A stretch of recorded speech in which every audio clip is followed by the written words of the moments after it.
Dros yr wythnosau diwetha, mae yna bob math o bobl wedi rhoi pob math o bethau i'w cadw yn ein Nghist Amser am byth. Y gorau o Gymru neu'r pethau o Gymru sy'n llwyddo orau i ddiffinio ein gwlad. Yr actor Rhys Parry Jones yw'r un ola sy'n cael y fraint o wneud. Y tro diwetha ges i baned o mate, oedd ar y trath lle laniodd y llong mimosa ar Cymru yn Matagonia.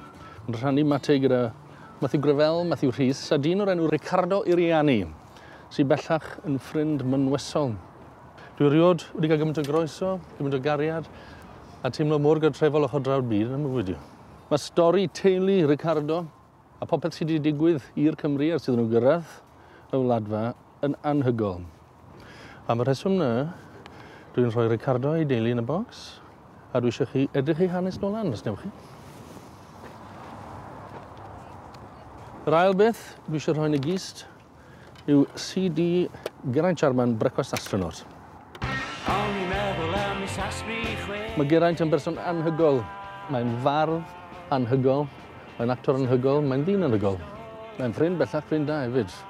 A fe oedd y cyntaf dwi'n meddwl o ran pop Gymraeg byddai gallu cystadlu'n fyd eang. A mewn can mlynedd, mae'n bwysig bod pobl yn gwybod amdano fe.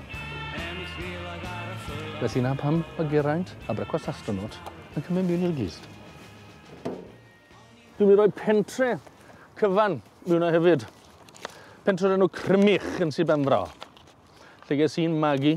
Pentre'n llawn cymeriadau, talent, chwaraewyr rygbi, actorion.